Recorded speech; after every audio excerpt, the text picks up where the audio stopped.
이란 수도인 테헤란에 가면 골레스탄 궁전이 있습니다. 이 골레스탄 궁전은 사실 유럽을 가서 보고 왔던 왕이 자기도 거기에 걸맞는 궁전을 짓겠다 해서 모방을 해서 잘 지은 궁전입니다. 그 궁전 입구와 벽들을 아주 화려하게 장식한다고 거울을 주문 제작했어요. 근데 이 주문 제작한 거울이 딱 도착되는데 그만 인부가 실수를 해서 유리가 깨지고 말았습니다. 자, 유리가 깨졌으면 사용을 할 수가 없게 되니까 갖다 버리자 하고 버리려고 하는 순간 그 중에 한 사람이 이런 제안을 합니다. 오히려 깨진 유리, 이 조각난 거울들을 버리지 말고 이것 가지고 조금 더 아름답게 만들어 봅시다 라는 제안을 하게 돼서 아주 유명한 것은 깨어진 유리 조각을 모자이크로 인부들이 마음대로 붙여서 저렇게 천정이고 벽이고 깨어진 유리 조각을 붙여놨는데 햇빛을 받게 되면 저게 다이아몬드보다 더 반짝거려서 많은 관광객들이 오는 명소가 되고 말았습니다. 오늘 여러분, 우리들이 인생을 살아가노라면 내가 원하고 계획했던 멋진 일들이 되어지지 않고 그것이 산산조각 날 때가 있습니다.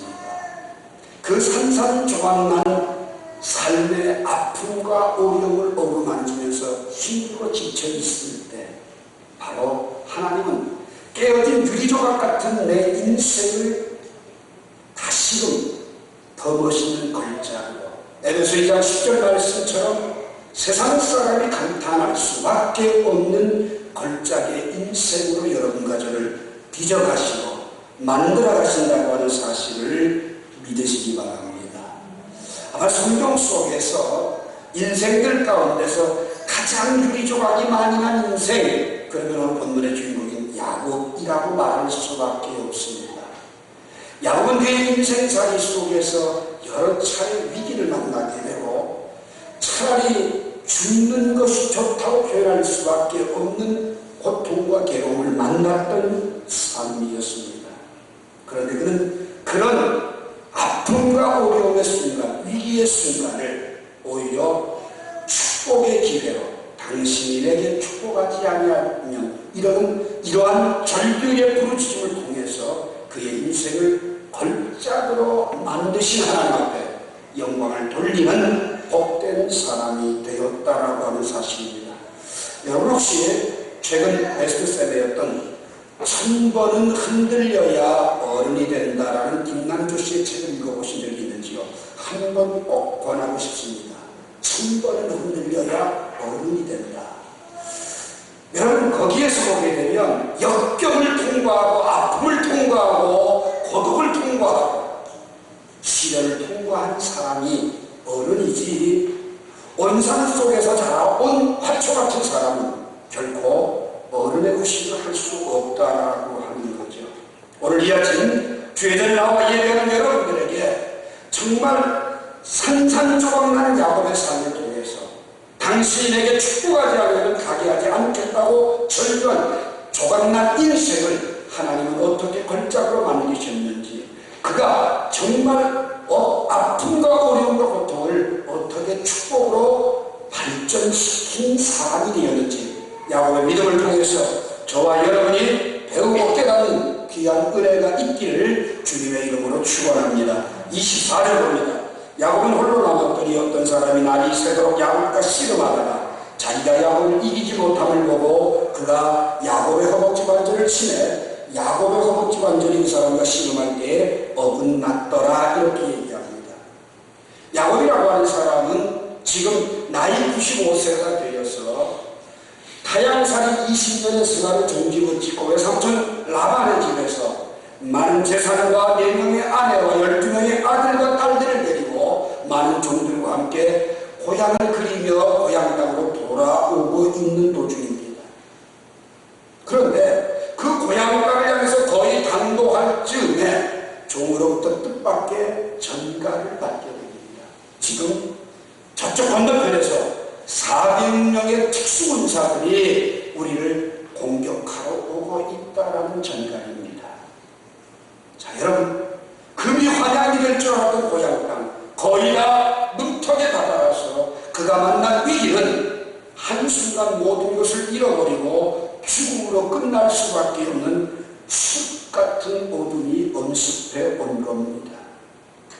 지금껏 야곱은 자기의 성공을 위해서라면 남을 속이는 일도 마다하지 않고 형제이든 외삼촌이든 가리지 않고 자기의 것을 만들기 위해서 끊임없이 싸우며 살아왔던 사람입니다. 인생은 치열한 경쟁 속에서 싸움판을 벌이며 살아가는데 지금 야곱은 어떤 사람과 씨름하다가라는 이 말은 지금까지 자기가 경험했던 경쟁의 싸움도 아니요, 형제지간의 유산 싸움, 물질 싸움도 아니요, 또한 그는 누구와 함께 자존심의 대결의 싸움도 아닌 것이 아니라 지금 그는 누구인지 알지 못하나 지금 모든 것을 다 내려놓고 캄캄한 어두운 밤에 그는 어떤 사람을 만나게 되자 인정사정 없이 싸움을 걸고 있는데 이 사람이 누구냐? 오늘은 28절과 30절 말씀을 보게 되면 그 어떤 사람은 하나님이었다라고 하는 사실입니다. 오늘은 28절 말씀을 보세요. 여러분 뭐라 그럽니까? 내가 하나님과 이 사람을 겨루어 이겼다라고 얘기합니다. 그리고 30절에 보면 내가 하나님과 대면하여 보았으나 내 생명이 보존되었다라고 얘기를 하고 있어요. 자, 여러분 내가 힘들고 지쳤어요. 지금 잔뜩 긴장이 되어 있고 고통의 신연 속에서 아픔을 겪고 있을 때 누가 와서 저 한번 건드려 보십시오. 다 터집니다. 있는 거 다 쏟아냅니다. 죽기 사이로 씨름판이 벌어집니다. 그런데 우리 인생살이 속에서요, 돈 때문에, 명예 때문에, 그리고 자존심 때문에 그 어떤 씨름을 하더라도 할 수 있고 감당할 수 있지만 하나님과의 싸움은 승산이 없는 거예요. 승산이 없는 싸움이에요. 더 중요한 것은 오늘 하나님이 야곱의 삶에, 야곱이 가장 괴로워할 때, 가장 고통스러워할 때 야곱의 삶에 공격자로 오셨다라고 하는 사실입니다. 이상하게 들릴지 모르겠습니다. 하나님의 사람들은 종종 하나님의 공격을 받아 싸움을 해야 될 때가 있다는 사실을 기억하세요. 하나님 우리에게 위로와 사랑만 주시는 분이 아니에요. 때로는 우리에게 싸움을 걸어오시고 있다는 겁니다. 사람과 사람의 갈등의 문제라면 그래도 오기로 해도 버텨보지만 물질과 명예에 관한 문제라고 하면 발버둥치고 허리끈절하면서 견뎌내겠지만 지금 하나님과의 이 싸움은 하나님은 그러한 땅의 것들을 위해서 싸우는 싸움이 아니라 야곱에게 가장 중요하게 여기는 것은 야곱에게 순교를 요구하고 있다라고 하는 사실이죠. 오늘 이 시간 느닷없이 가장 약한 야곱에게 하나님은 공격을 해왔어요. 자기 자신이 살아야 돼요. 죽기 살기 지금 버텨야만 해요. 이걸 이겨내지 못하면 그는 아무것도 할 수 없는 존재가 되어버리고 맙니다. 붙들고 늘어집니다. 온 마음을 치세우고 있어요. 날이 새려고 합니다.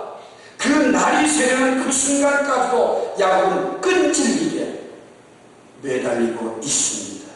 당신이 내게 축복하지 아니하시면 가게 할 수 없다라고 하는 겁니다. 육신적으로 그가 싸움이 걸려진 것 같이 여겼는데 알고 보니까 육신적인 싸움이 아니라 하나님은 지금 영적인 씨름판을 야곱에게 걸어오고 있다는 사실입니다. 육신적인 문제를 만났을 때에 육신적인 해결책이 있는 것이 아니라 영적인 문제가 풀려야 육신의 문제가 해결된다라고 하는 원리를 하나님은 여기에서 우리들에게 깨닫게 해주시고 있다는 거예요. 오늘 여러분 답답한 일 만났습니까? 나로서는 도저히 감당할 수 없는 아픔이 있습니까? 고통과 괴로움이 있습니까? 하나님은 그 환경을 통해서 우리에게 영적인 싸움을 요구하고 있다는 사실입니다. 영적인 순결을 유지하게 될 때에, 거룩함을 받게 될 때에 육신적인 문제는 해결될 줄로 믿으시기 바랍니다. 오늘 이 시간 지금 야곱이 절규하는 당신에게 축복하지 아니하면 이 외침 가운데서 하나님의 계속적인 몸박을 세우는 씨름은 야곱의 육신적인 것을 위한 것이 아니라 영적인 부분이었다고 합니다. 영적인 싸움에서 이겨야만 육신의 문제가 자유해진다고 하는 사실을 깨달으시길 바랍니다. 시편 119편 109절에 보면 다윗은 이런 고백을 합니다. 나의 생명이 항상 위기에 있사오니. 사실 인생을 살아가느라면 위기가 없이 평탄하게 살아가는 사람은 단 한 명도 없습니다. 오죽하면 천번이 흔들린다고 그러겠습니까? 다윗은 일평생 살아가면서 항상 위기가 있었다고 얘기합니다. 그 위기가 축복이 될 수 있는 비결은 뭐냐? 영적인 건강, 영적인 순결함, 영적인 싸움에서의 승리, 거기에 내 모든 문제가 해결된다라고 하는 사실을 기억하시기 바랍니다. 두 번째로 오늘 보면 24절에 보니까 야곱은 홀로 남았더니라고 얘기합니다. 아마 인생에 제일 힘든 건 나 혼자라고 하는 것을 인식할 때 가장 외롭고 추지요. 그런데 사실 알고 보면 여러분 인생의 출생도 혼자입니다. 인생의 맨 마지막 순간 소총도 누가 대신 함께 가질 수 있지 않습니다. 아무리 사랑해도 혼자 갑니다. 그 요람에서 무덤까지 우리가 살아가는 인생의 여정이 더불어 살 수 있다고 하는 건 축복이요 은혜입니다. 함께 할 수 있는 사람이 있다고 하는 건 행복함입니다. 그런데 이상하게도 그 인생의 여정이 위기를 만나고 어려운 일을 만나게 되면 항상 홀로가 되어버리고 맙니다. 아무리 사랑하는 사람도 내 대신 아파줄 수도 없고 내 대신 죽어줄 수도 없고 내 대신 짐을 져줄 수도 없다는 거죠. 아무리 사랑하는 자녀라도 내 짐을 대신 져줄 사람은 아무도 없습니다. 인생이 만나는 모든 고통 가운데 가장 큰 고통은 고독감이 밀려올 때입니다. 여러분 외롭지 않으세요? 홀로 괴로움에 눈물을 흘리고 계시지 않아요? 여러분 바로 지금 야곱은 처자식을 다 떠나버리고 자기의 모든 소유를 다 앞세워버리고 혼자 남아있습니다. 약복강에서 그 밤에 혼자 남아서 괴로움에 눈물을 흘리고 있을 때 주님이 찾아오셨어요. 하나님이 찾아오셨어요. 어떤 사람과 씨름하다가 내가 가장 고독할 때, 내가 가장 외로울 때, 내가 가장 힘들 때에 주님은 찾아오시고 다가오시고 만나주시는 것을 믿으시기 바랍니다. 이사야 55장 6절에 보면 너희는 여호와를 만날 만한 때에 찾으라. 가까이 계실 때에 그를 부르라. 내가 홀로 괴로움에 눈물을 흘릴 때, 나 혼자 외로움에 휩싸여 있을 때, 그때가 하나님 만날 만한 때요. 가장 가까이 내게 찾아오신 때라고 하는 사실을 기억하시기 바랍니다. 이런 홀로 남아있는 순간을 위기라고 우리는 크라이시스라고 그러죠. 크라이시스라는 이 위기는 지금 내가 만난 상황이 아주 힘든 상황일지라도 어떻게 반응하느냐에 따라서 위험이 될 수도 있고 기회도 될 수 있다. 내가 만나고 있는 문제를 주님 앞에서 반응하게 되면 그건 축복의 기회가 되지만 그러나 하나님을 만나지 못하게 되면 그것은 가장 위험한 순간, 절망의 늪에서 헤어나지 못하는 고통이 되고 만다는 사실을 기억하시기 바랍니다. 사실 여러분과 제가 무언가 있을 때, 내가 젊었을 때, 내가 그래도 무슨 시라도 있을 때에는 많은 사람이 나와 함께하고 더불어 해줍니다. 그렇지만 여러분이 모든 걸 다 잃어보십시오. 건강을 버려보십시오. 건강을 잃고 나면요, 위로하러 왔던 사람들도 멀쩡하게 흔들리고 맙니다. 여러분 모든 소리를 잃어 가난에 밑자락에 한번 떨어져 보십시오. 내 곁에 함께하던 웃고 지내던 친구들 다 흔들리고 맙니다. 이것이 인생입니다. 그러나 그런 아픔과 고통과 외로움 속에 홀로 남아 있어도 언제나 변치 않는 한 분, 그분이 바로 우리 주님이신 것을 믿으시기 바랍니다. 여러분, 에스겔 선지자는요, 이러한 아픔의 상황을 뭐라고 표현하는 줄 아세요? 여러분, 마른 뼈 같은 우리 인생에게 생기를 넣어주시고 힘줄을 두고 살을 입히고 가죽을 돋고 살려, 이렇게 말씀하시는 하나님입니다. 외롭고 고독하고 홀로 있는 야곱에게 찾아오셔서 진정한 용기를 주시고 새 힘을 주시고 격려해 주시는 분이 누구냐? 바로 하나님이라고 에스겔은 고백하고 있습니다. 하나님은요, 시편 34편 18절에서 마음이 상한 자를 가까이 하신다. 세상 사람들은 상처로 찌들어 있는 사람 가까이 안 해요. 그렇지만 하나님은 그런 사람과 함께 하시고 동행하는 자를 구원하신다고 약속하고 있습니다. 그렇다면 오늘 여러분과 제가 이 말씀을 통해서 우리가 홀로 남았을 때, 내가 고통과 괴로움의 눈물을 흘리고 있을 그때에 역사 7장 14절부터 16절 말씀을 보게 되면 하나님은 우리들에게 요구하시는 것이 무엇이냐? 오늘 여러분과 제가 기억하셔야 될 소중한 주님의 음성 가운데 하나는 우리의 삶 속에서 그분께 좀 더 가까이 나아가는 방법으로 겸비하라고 얘기합니다. 그리고 하나님의 얼굴을 구하라. 그러면 하나님께서 분명히 너희를 고쳐주시겠다고 약속을 하고 있습니다. 오늘 이 시간 홀로 남았을 때 그분과의 만남이 이루어진 야곱은 바로 승리를 얻게 되었고, 충격적인 하나님의 율법에 의해서 그는 일어서서 당당한 믿음의 사람으로 바뀌어지게 되었다라고 하는 거죠. 출애굽기 33장 12절에서도 무엇에도 하나님께서 부르시기에 너무 힘든 환경 속에서 하나님 전에 우리와 함께 하셨다고 약속하지 않았습니까? 라고 반문하고 있을 때 내가 심판이다, 너를 쉬게 하리라고 약속하고 계시는 것을 출애굽기 33장 14절에서 발견하게 됩니다. 그렇다면 오늘 여기서 우리가 얻게 된 영적인 비밀이 있다면, 인간적으로 육신적으로 고독할 때가 하나님을 만나는 가장 좋은 기회예요. 내가 외로울 때가 주님과 만날 수 있는 절호의 기회라고 하는 사실을 잊지 아니하시기를 주의 이름으로 축원합니다. 한번 여러분, 이 지친 야곱강에서 야곱의 모습을 한번 되돌아볼 필요가 있어요. 나이 15의 나이에 형에게 팥주광 된 장자의 명분을 쏘며 아버지의 축복을 받고 죽이겠다고 내뱉는 형의 분노를 피해서 며칠 외삼촌의 집에 갔던 나이가 총각 야곱의 나이가 75이었습니다. 며칠이면 갔다가 형의 분노가 사라지고 돌아오리라 했던 그 외삼촌 도피의 길이 20년이거든요.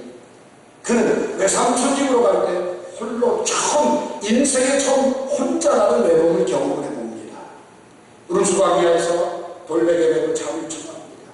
짐승에 물어 뜯겨 죽을 수도 있는 위기 속에서 억지로 잠을 자다 딱 잠이 들어요. 하늘로 사다가리가 쫙 연결됩니다. 천사가 오르락 내리락 합니다. 그러면서 하나님은 뭐라고 약속을 합니까? 나는 여호와 내 조부 아브라함의 하나님이니 이삭의 하나님이라. 내가 누운 땅을 내가 너와 내 자손에게 주리니 내 자손이 땅에 티끌같이 되고 동서남북에 평만할 것이다. 모든 족속이 너와 내 자손이라 복을 얻고 내가 어디를 가든지 너를 지키고 너와 함께 있어 너를 이끌어 이 땅으로 돌아오게 할지라. 내가 네게 허락한 이 복을 다 이루기까지 너를 떠나지 아니한다. 벌떡해볼 꿈이에요. 하나님이 과연 나와 함께 계셔도 내가 알지 못했구나. 그러면서 거기서 자기가 가지고 있던 기름을 돌베개에 얻은 잠자던 돌에다가 쏟아붓고서 하나님께 세 가지 소원을 해요. 나의 모든 것들을 지켜주시고 먹을 양식과 입으로 주시고 평안히 아비 집에 돌아오게 해주세요. 세 가지를 소원합니다. 그러면 내가 하나님 앞에 첫째, 하나님은 나의 하나님 되실 것이고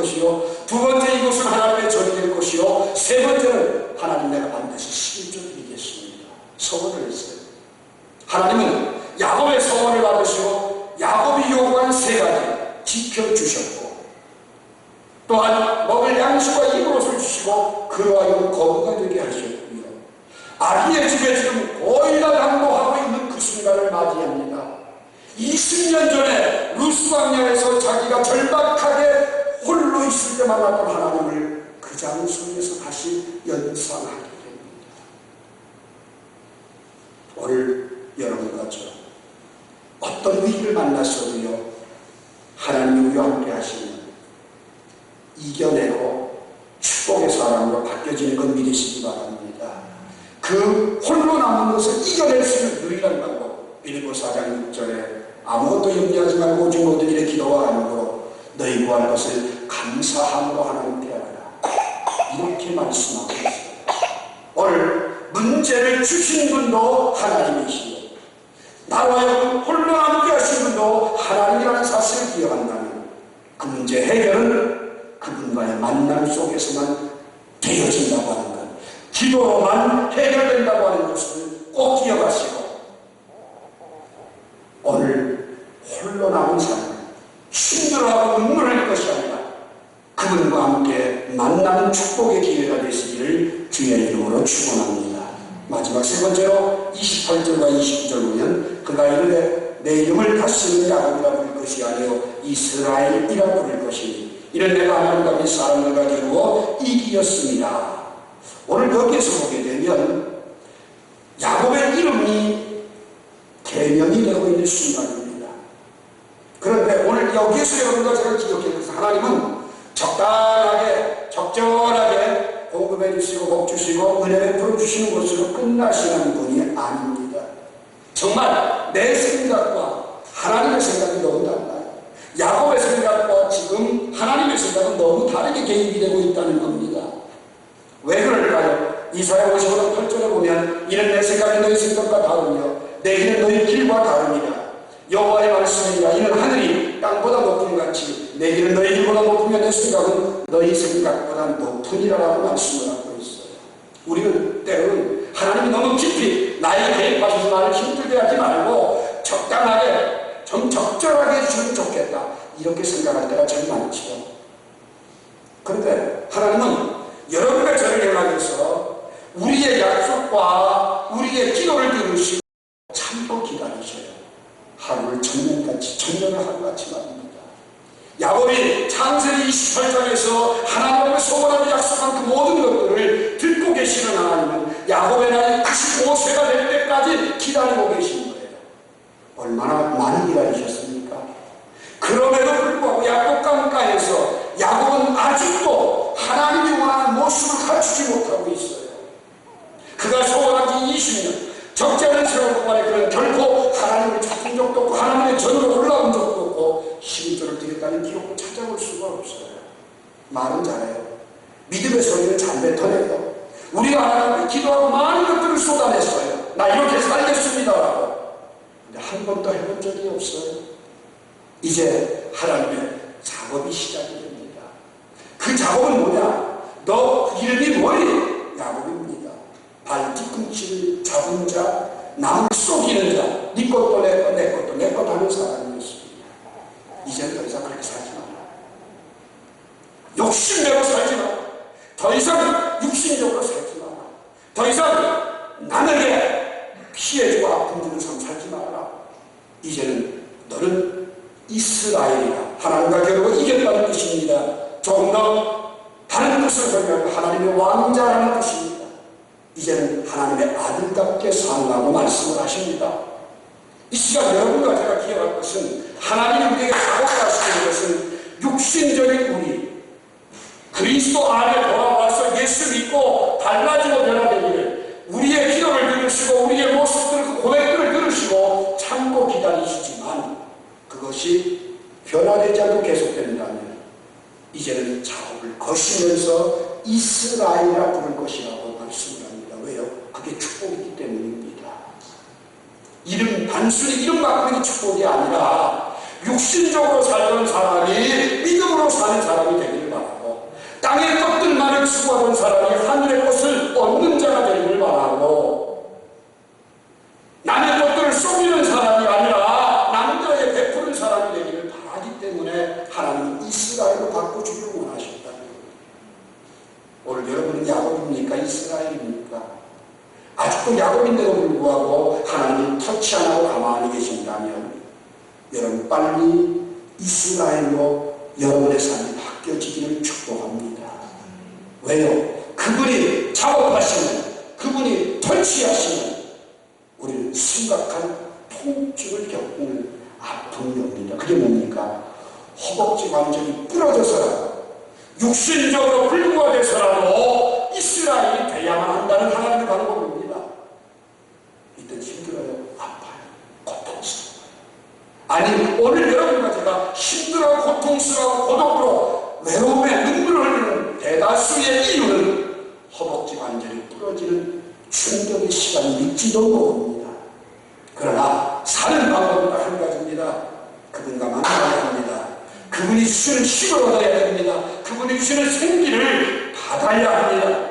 그래야만 이스라엘이 될 수 있기 때문입니다.